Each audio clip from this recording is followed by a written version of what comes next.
₹3,300 ಕೊಟ್ಟಿದ್ದು ತಪ್ಪು, ಇನ್ನೂ ಹೆಚ್ಚುವರಿಯಾಗಿ ಕೊಡಬಹುದಿತ್ತು ಅಂತ ಹೇಳ್ತಾ ಇದ್ರು ನಾಗೇಂದ್ರ ಸರ್. ನೋಡಿ, ಇಲ್ಲಿ ರೈತರಿಗಾಗಿರ್ತಕ್ಕಂಥ ಅನ್ಯಾಯಗಳಲ್ಲಿ 2-3 ವಿಚಾರಗಳಿದೆ.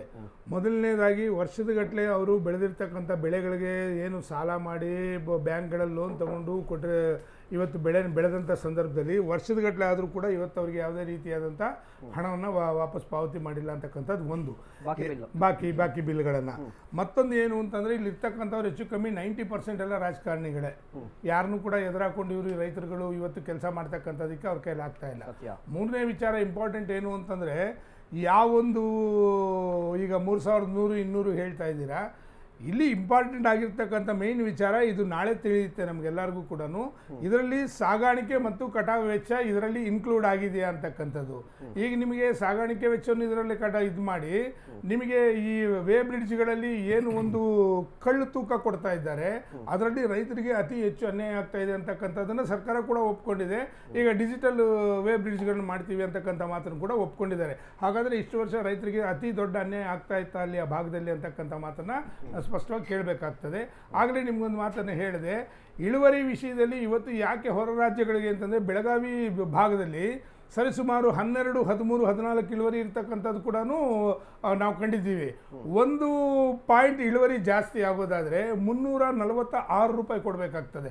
ಒಂದು ಪಾಯಿಂಟ್ ಜಾಸ್ತಿ ಇದೆ. 10.25 ಕೇಂದ್ರ ಸರ್ಕಾರ ಏನು ₹3,550 ನಿಗದಿ ಮಾಡಿದೆ, ನೀವು 1 ಪಾಯಿಂಟ್ ಜಾಸ್ತಿ ಆದರೂ ₹346 1 ಟನ್ ಕೊಡಬೇಕಾಗ್ತದೆ. ಅದು ಕೇಂದ್ರ ಸರ್ಕಾರ ನಿರ್ಧಾರ.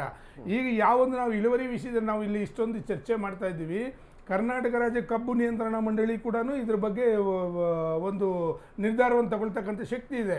ಯಾಕೆ ಈ ಮಟ್ಟದಲ್ಲಿ ಕುತ್ತಿಗೆಗೆ ಬರೋ ತನಕ ಮಾಡಿಕೊಂಡ್ರು ಅಂತಕ್ಕಂಥದ್ದು ಒಂದಾದರೆ, ಈ ತೂಕದಲ್ಲಾಗಿರ್ಬೋದು ಅಥವಾ ಮತ್ತು ಏನು ಕಟಾವು ವಿಷಯದಲ್ಲಾಗಿರ್ಬೋದು, ಟ್ರಾನ್ಸ್ಪೋರ್ಟ್ ಆಗಿರ್ಬೋದು, ಇವೆಲ್ಲನೂ ಕೂಡ ಇದರಲ್ಲಿ ವೆಚ್ಚ ಕಡಿತ ಆಗ್ತಾ ಇದೆ ಅಂತಕ್ಕಂಥ. ರೈತರು ಇಟ್ಟಿರ್ತಕ್ಕಂಥ ಬೇಡಿಕೆ ಏನಿತ್ತು ಅಂತಂದರೆ, ₹3,500 ನಮಗೆ ಕಟಾವು ವೆಚ್ಚ ಮತ್ತು ಸಾಗಾಣಿಕೆ ಬಿಟ್ಟು ಕೊಡಬೇಕು ಅಂತಕ್ಕಂಥದ್ದು ಇತ್ತು. ಇದು ಯಾವ ರೀತಿ ಮಾಡಿದ್ದಾರೆ ತೀರ್ಮಾನ ಅಂತಕ್ಕಂಥದ್ದು ಇನ್ನೂ ತಿಳಿದಿಲ್ಲ. ಇದು ತಿಳಿದ ನಂತರ ಇದ್ರ ಬಗ್ಗೆ ನಾವೇನಾದ್ರೂ ಒಂದು ಚರ್ಚೆ ಮಾಡೋದು ಚೆನ್ನಾಗಿರುತ್ತೆ ಅಂತಕ್ಕಂಥದ್ದು ಒಂದಾದರೆ, ಸರಿಸುಮಾರು 21 ಕಾರ್ಖಾನೆ 29 ಕಾರ್ಖಾನೆಗಳು ಬೆಳಗಾವಿಯಲ್ಲೇ ಇದೆ. ಇವೆಲ್ಲ ಕೂಡ ರಾಜಕಾರಣಿಗಳದ್ದಾಗಿರೋದ್ರಿಂದ ಇವರು ರೈತರಿಗೆ ಯಾವುದೇ ಕಾರಣಕ್ಕೂ ಅವರು ವಿರುದ್ಧವಾಗಿ ಒಂದು ಹೋರಾಟ ಮಾಡಿ ಅಲ್ಲಿ ಇರ್ತಕ್ಕಂಥ ಹಣವನ್ನು ತಗೊಳ್ಳೋದಕ್ಕೂ ಕೂಡ ಇವತ್ತು ಕಷ್ಟ ಆಗಿರೋದ್ರಿಂದಾನೇ ನೆರೆ ರಾಜ್ಯ ಆಗಿರ್ತಕ್ಕಂಥ ಮಹಾರಾಷ್ಟ್ರದಲ್ಲಿ ಅವರು ಬೆಂಬಲ ಬೆಲೆ ಸಿಗ್ತಾ ಇದೆ.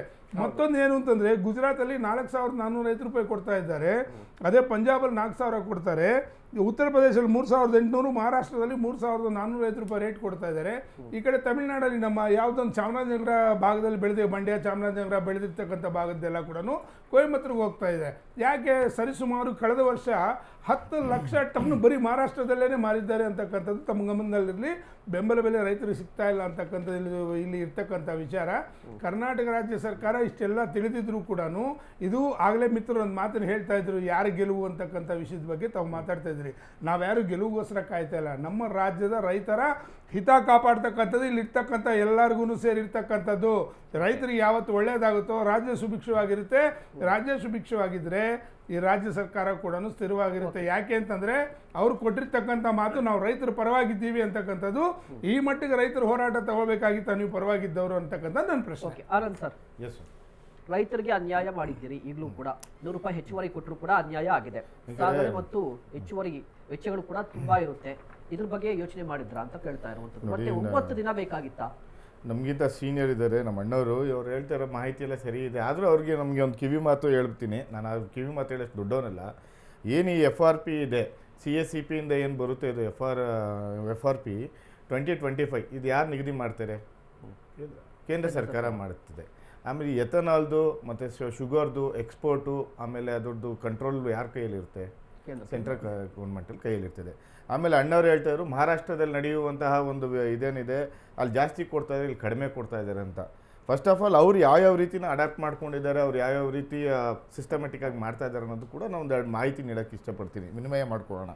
ಏನಂದರೆ ಮಹಾರಾಷ್ಟ್ರದಲ್ಲಿ ಅವ್ರ ಕಾರ್ಯಕ್ಷಮತೆ ಯಾವ ಥರ ಇರುತ್ತೆ ಫ್ಯಾಕ್ಟ್ರಿ ಅನ್ನೋದು ಕೂಡ ನಾವು ನೋಡಬೇಕಾಗುತ್ತೆ. ಫಾರ್ ಎಕ್ಸಾಂಪಲ್ 1 ಟನ್ ಅವರು ಏನಾದ್ರು ಇದು ಕೊಟ್ಟರೆ, ಮಿಲ್ಲು ಕೊಟ್ಟರೆ 120 kg ಇದು ಬರ್ತಾಯಿದೆ, ಏನು ಸಕ್ಕರೆ ಆಗುತ್ತೆ. ಅದೇ ನಮ್ಮ ಕರ್ನಾಟಕದಲ್ಲಿ 1 ಟನ್ ಕೊಟ್ಟರೆ 80ರಿಂದ 90 ಬರ್ತದೆ. ಯಾಕೆ ಇದು ಕಾರಣ ಅಂತ ಒಂದು ರಿಸರ್ಚ್ ನೋಡಿದೆ. ಈಗ ಒಂದು ಮೊನ್ನೆ ಮಾಹಿತಿ ಕೂಡ ತೊಗೊಂಡೆ ನಾನು ಇದಕ್ಕೆ ಬರೋಕ್ಕೆ ಮುಂಚೆ.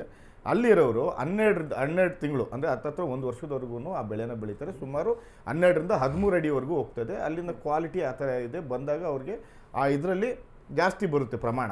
ನಮ್ಮದಲ್ಲಿ 3 ಭಾಗದಲ್ಲಿ ವಿಂಗಡಿಸ್ಕೋಬೋದು. ಎಕ್ಸಾಂಪಲ್ಗೆ ಒಂದನೇ ಬಂದ್ಬಿಟ್ಟು ಕೃಷ್ಣಾ ಭಾಗದಲ್ಲಿ ಬೆಳೆಯುವಂತಹ ಕಬ್ಬು, ಎರಡನೇದು ಬಂದ್ಬಿಟ್ಟು ನಮ್ಮ ಭೀಮಾ ನದಿ ತೀರದಲ್ಲಿ ಬೆಳೆಯುವಂಥ ಕಬ್ಬುಗಳು, ಆಮೇಲೆ ನಮ್ಮ ಕಾವೇರಿ ತೀರದಲ್ಲಿ ಬೆಳೆಯುವಂಥ ಕಬ್ಬುಗಳು.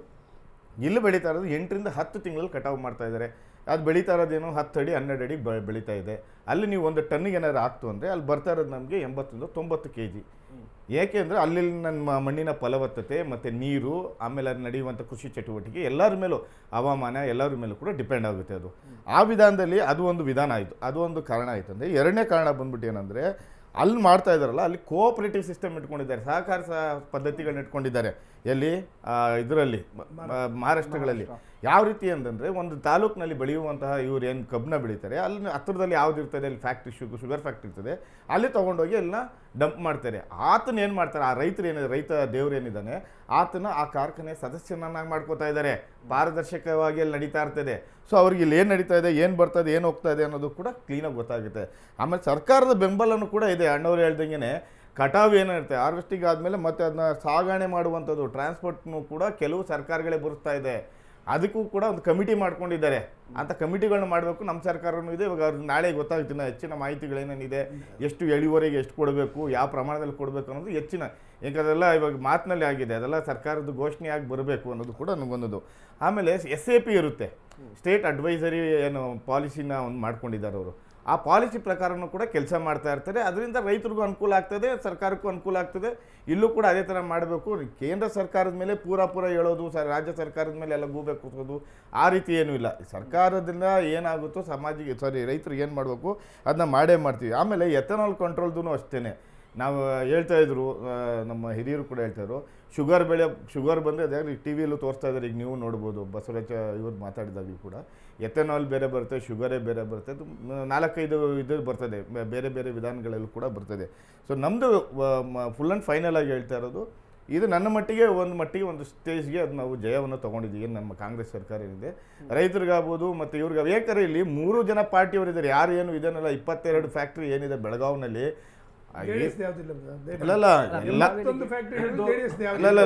ಸರ್ ನಾನು ಹೇಳ್ತೀನಿ ಸರ್, ಹಂಗೆ ಹೇಳ್ಬೇಡಿ. JDS ಹೋಗ್ಬಿಟ್ಟು ಆಮೇಲೆ ಪಾರ್ಟಿ ಚೇಂಜ್ ಮಾಡಿದ್ದಾರೆ.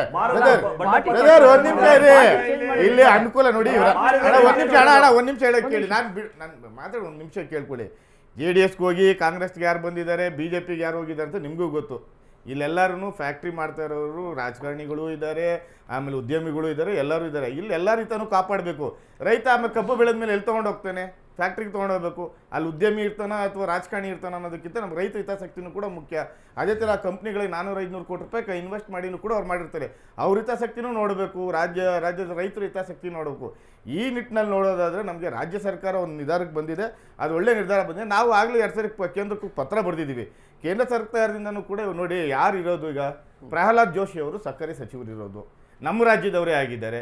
ಕೂಡಲೇ ಅವರು ಕೂಡ ಮಧ್ಯಪ್ರವೇಶ ಮಾಡಿ ಇನ್ನೂ ಬೇಕಾದ್ರೆ ಕೇಂದ್ರ ಸರ್ಕಾರದಿಂದ ಇನ್ನೊಂದಷ್ಟು ನಮಗೆ ಬೆಂಬಲ ಬೆಲೆ ಸೂಚಿಸುವಂಥದ್ದು ಅಥವಾ ಇನ್ನೇನಾದ್ರು ರೈತರಿಗೆ ಪರಿಹಾರ ಕೊಡುವಂಥದ್ದು ಮಾಡ್ಬೋದಪ್ಪ, ನಾವು ಸ್ವಾಗತ ಮಾಡ್ತೀವಿ. ನಮ್ದೇನಿರೋದು ತಕರಾರಿಲ್ಲ.